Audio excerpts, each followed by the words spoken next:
Hey, we're back at it. We're stopping over here. We're at our DeSoto Acres Rehab. I was trying to catch the plumbers who were here. What we had done was these homes, a lot of homes in the Sarasota, Bradenton area down here, they have cast iron pipes. And if you're familiar or not familiar with cast iron pipe, then there's something to know about them.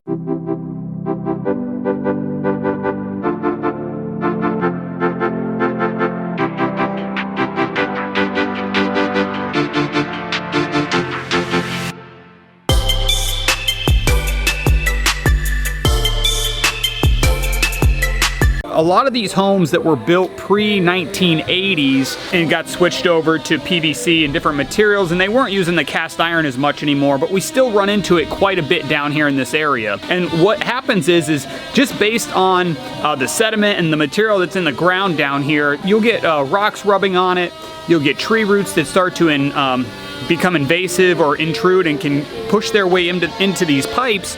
And one thing with cast iron is it's actually better to have usage going through it. So when you got homes that have been sitting vacant, aren't getting as much use, this cast iron really will start to rust and it becomes quite an issue. And I've only dealt with a few properties where it was a major issue. One of them, which we documented, and we ended up having to line the actual cast iron pipe. And what they do is they come in and they got this material and they can actually start at the end of your drain line and they can bring this machine like all the way back like this. And as they're doing that, it'll actually start to create a wall inside the cast iron, and they can do this and basically create a brand new drain line without having to crack into the foundation of your house and lay all new sewer lines. It can become major money if you have to crack into the foundation and replace your sewer lines or any kind of drain line. You know, this house is going to septic, for instance, so I don't want to say a sewer drain line, but a drain line. And when you're doing a rehab like this, where you're ripping everything out of the house, including the flooring, if you do have problems like that, it's the best time to address them. But the lining of a drain line ensures that you don't have to bust into your floors. You don't have to go pull up vinyl flooring that just got laid down or has been laid down that might require the entire room be pulled up to access one spot on the floor. Or if you got tile floors, you might be able to luck out a little bit more if it's a tile that you can still replace. But either way, no one wants to jackhammer their concrete floors, if that's what they have, and run new sewer lines. So the thing that plumbers can do now is they'll come in, they can run a camera down your lines and just look at the condition. They can see where there's cracks, where the pipe's broken. They can usually mark it inside the house. But if the pipe's that bad that it's in multiple spots, usually if you have more than 2 to 3 areas of bad drain line, the plumbing companies are gonna recommend that you just replace everything.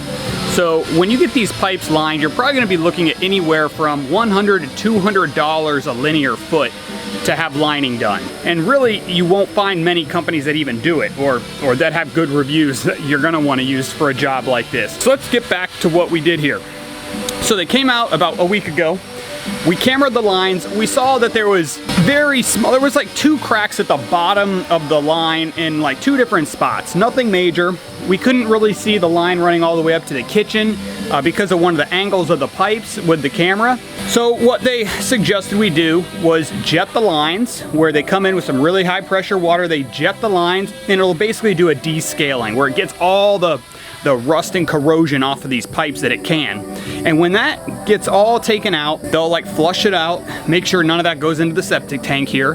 Then they will rerun the camera lines. If everything looks good after that and it's still a good candidate for the lining, they're gonna come right in afterwards and then they reline them. I showed up, they've already left for the day, it looks like. I mean, it is Friday, but I'm not sure if they've already completed the entire job or not. One thing I was able to see is the nice thing is they actually replaced the cast iron that was right at the exterior at the house that was running into the septic tank. It was pretty bad. The clean outs were starting to crumble when they pulled out the stoppers to access the clean out spot. And I was wondering what they were gonna do to fix that.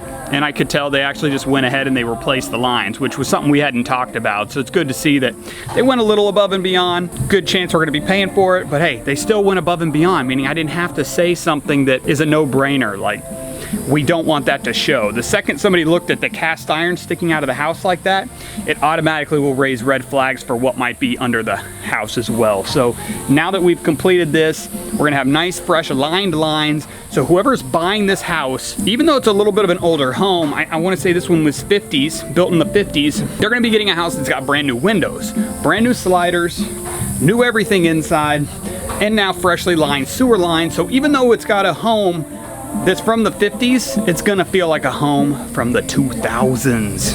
That's right, or the 90s, we'll see. We'll see how it goes. We're gonna do some quick little footage, show you guys what's been going on inside. The demo is done. Now we're just getting the house ready for that cosmetic stage. So we're fixing all the imperfections on the walls, fixing drywall, and getting everything ready so that the other crews can come in and start knocking things out. Things are getting a little more active in the market. It's great, I'm staying busy. I got my Lakeland project going on. We got another house that just closed yesterday that I'm gonna be bringing you guys to down there in the more Sarasota, South Sarasota area.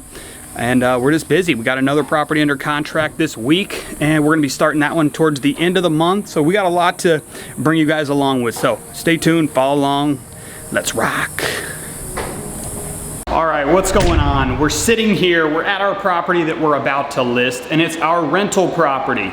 So a video or two ago, I was talking to you guys about how my long-term goal is to be holding on to rentals. It's not to be turning around and selling these, but this rental property has not really cash flowed the way I'd like it to cash flow just in the 2.5 years that we've owned it. And I know that you gotta look long-term on these things, but sometimes you just get a feeling that a property is gonna continue to be problematic. And I think that's what this problem property is. This is the one where right after we did a full rehab on it and we got tenants in the units, both upstairs and downstairs, we started having issues with the septic and the draining. Come to find out, we had to replace the entire septic system, which was expensive down here because they have to do a raised septic tank. The drain field has to be in a different area as well. I could be wording that wrong. It might be the actual drain field that has to be raised.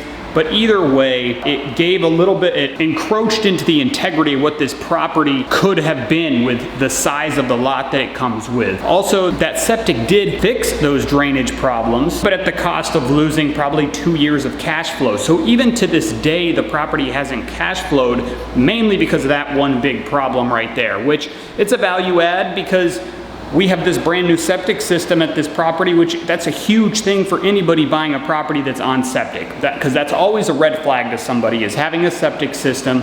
And the other one that this property has is a well. So those are two big items that you never know what's gonna come with those. In the town of Nokomis, if you have a well, which a lot of the properties in Nokomis are well and septic, what you have to do is get quarterly water testing. So through the state, you gotta have somebody that's certified come, get a water sample and send it in to get tested just to make sure that your water is compliant, the phosphate levels and all that stuff is at the right, or the pH levels are where they need to be. That's a quarterly expense that we have to pay for. And on top of that, it just seems like wells in Florida, the pressure switch on these things, lizards crawl into them, they blow them. So once a month, it seems like we're having to send somebody down here. It ends up being $100 for them to go fix a switch.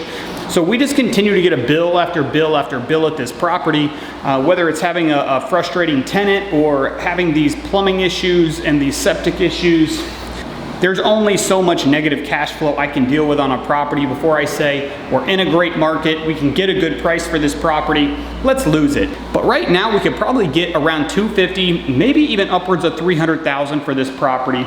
So it's a good time to just, let's make our cash flow when we sell it and move that cash into another property that we've learned from the mistakes of this one that we want to avoid.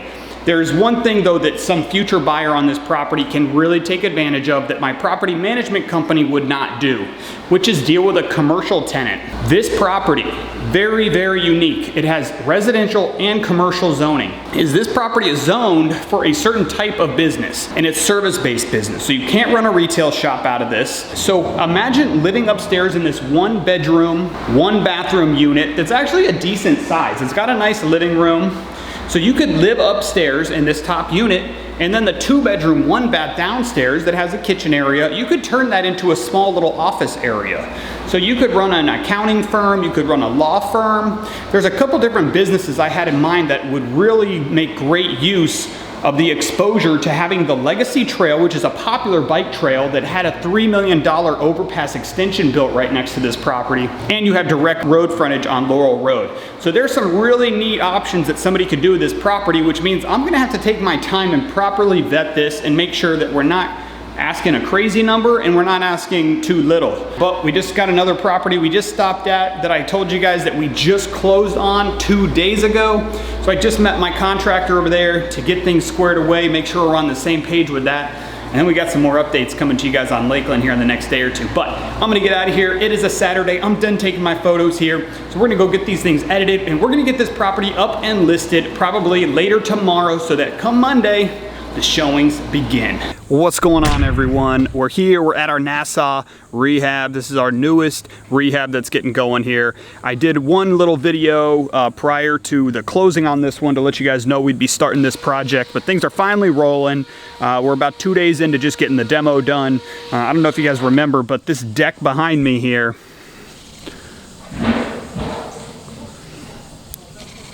that's gonna be a fun project. What's the reason for this big deck on this lot is it's a really unique lot, and I'll try and throw the survey up so you guys can just see the layout of what this piece of parcel or this parcel looks like. But there's this, you have water running down here, and I'll turn around and show.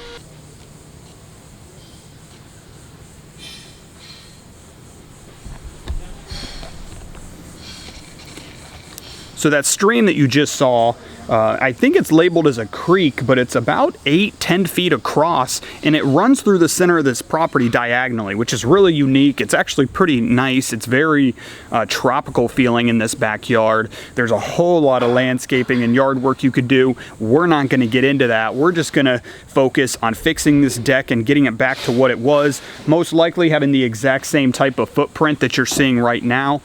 We might choose, based on the pricing that we see, to extend this a little bit further over the creek, but that'd be going a little bit above and beyond, and that's not our initial plan right now. Like I said, it's going to be just to get the exact same footprint of this deck back in place. But we do have the demo going on. We're going to be doing our basic rehab on this type of house, where we're doing our vinyl flooring, our paint, doing a new kitchen, bathrooms, and just getting this thing up to par to resell as quick as possible while the market is still hot. This is a 3-bedroom, 2-bath home. It's just right around, I want to say 1,400 square feet. I'll have to double check on that, but it's a 2-story home, which we don't do a lot of 2-story houses. And when we do, usually you can run into a lot of issues because of the framing. They're a little bit older. Typically we run into a lot of those up in the Bradenton area, but this is Sarasota. So it's a little bit different. It's a little bit more unique that we run into these 2-story homes here. So the one thing about this house was it was built in 1991, which is a good thing. It just means the foundation's a little bit different. We actually have block foundation. I shouldn't say a block foundation, but we have block going around the base, so you can see it's not like on stilts, or it's not on the little pillars that we run into oftentimes where you got the wood sitting right on a pillar. You got that solid block base, which is really nice. We'll do a quick little run through the house so you can see, but the house already had tile flooring throughout, and when you have tile flooring over top of plywood, you tend to get a lot of cracks in the tile, and I'm sure this is probably some original tile, so that's to be expected. We're gonna get this all chopped behind me. We're gonna get this cut back about 4 feet to give you a nice little walkway. We're gonna be replacing the garage door, and the garage door, which I'm gonna walk to the front here so you guys can see this garage door and how beat up it is. So I heard from the neighbors across the street, because I went and introduced myself to 3 different neighbors, that some of the kids that used to live in this house were hockey players, so they would set their goal up right in front of that garage door for their practice, and oftentimes they would be missing the goal and it would be hitting the garage door. So that's the reason that garage door looks like that. And unfortunately, garage doors right now are running on average about 14 weeks for this size garage door. It's a special order right now. They're pretty much providing them as the order happens, and it's running about 14 weeks, 9 to 14 weeks, which is it's a big span when you're talking a month's difference to possibly get something like that. But we've walked around to the back of the house. You got some sliders that come out to this deck in 2 different areas, which is nice. We got vinyl siding. We're gonna leave it the same color. We're just gonna end up painting the shutters on the front of the house. We'll probably do maybe some type of like navy blue color. You can see I'm being a little bit careful here as this deck is flexing as I walk on it. Come in here, we got our kitchen. Kitchen's getting demoed, which is common. We got the cool wood stairs, they'll take you up. We got some wood beams here. We're gonna have those stained. And then outside of that, it's just a normal rehab throughout the rest of the house. So a lot of things are gonna be able to stay, but we're gonna keep this one rocking and rolling, and we'll get on to the next property. So good seeing you guys.